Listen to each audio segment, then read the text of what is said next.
Voter তালিকার বিশেষ সংশোধন ঘিরে সরগরম রাজ্য। এসআইআরে বড় হয়ে উঠেছে অনুপ্রবেশ ইস্যু।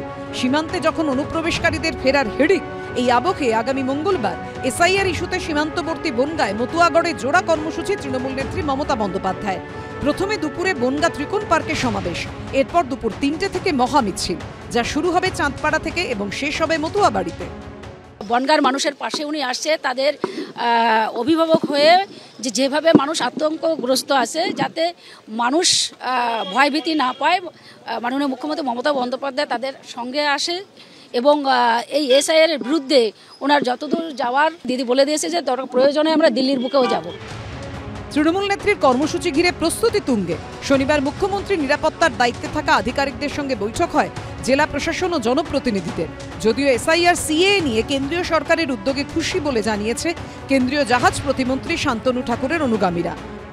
এগুলো সম্পূর্ণ একটা রাজনৈতিক দলের স্বার্থে এই আন্দোলন, এই পদযাত্রা বলে আমরা দাবি রাখি। প্রকৃতপক্ষে কেন্দ্রীয় সরকারের যে নিয়ম, যে নীতি, উদ্বাস্তু বাঙালি মতুয়াদের, হিন্দু তাদের নাগরিকত্ব দেওয়ার জন্যই সিএএ চালু করেছেন কেন্দ্র সরকার। এতে আমরা মতুয়ারা খুশি।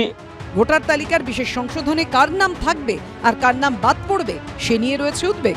নাগরিকত্ব হারানোর আশঙ্কা করছে মতুয়াদের একাংশ। এই আবহেই মতুয়াগড় থেকে এসআইআর বিরোধী আন্দোলনে কোন সুর বেঁধে দেন তৃণমূল নেত্রী, নজর এখন সেদিকেই। সমীরণ পালের রিপোর্ট, এবিপি আনন্দ। আমরা ফেরত যেতে চাই না, আমার ওখানে আত্মীয় স্বজন কেউ নেই। আর এসআইআর শুরু হতেই উত্তর ২৪ পরগনার একাধিক সীমান্তে যখন বাংলাদেশে ফেরার এই ছবি ধরা পড়েছে, তখন দক্ষিণ ২৪ পরগনার কাকদ্বীপে অন্য ছবি। এই বিধানসভার বাসিন্দাদের একটা অংশ বেশ কয়েক বছর আগে বাংলাদেশ থেকে এদেশে এসেছেন। আমি আছি কাকদ্বীপ বিধানসভার নারায়ণপুর গ্রাম পঞ্চায়েতের রাজেশ্বরপুর গ্রামে।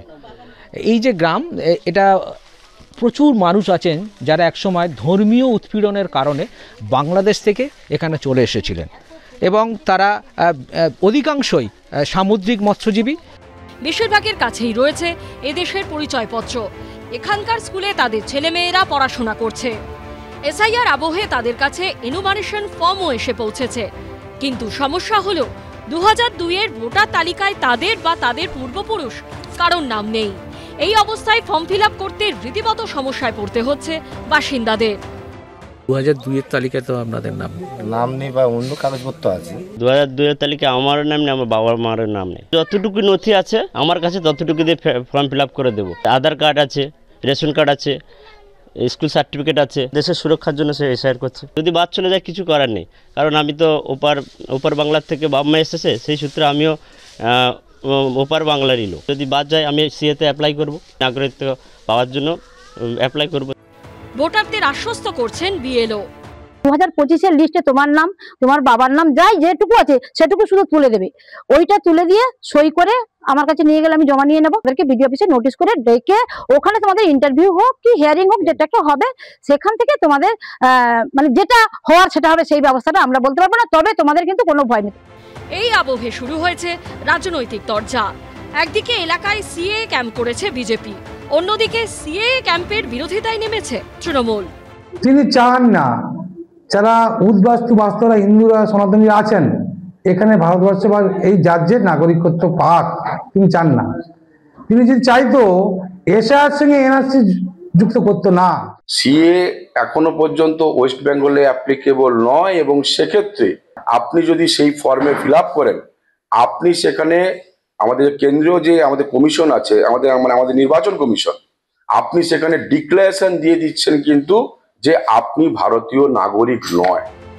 রাজ্যে এখন হালকা শীতের আমেজ, কিন্তু এসআইআর আবহে রাজ্য রাজনীতিতে উত্তাপ কমার কোনো লক্ষণ নেই। গৌতম মণ্ডলের রিপোর্ট, এবিপি আনন্দ, দক্ষিণ ২৪ পরগনা। এবিপি আনন্দ, এগিয়ে থাকে, এগিয়ে রাখে।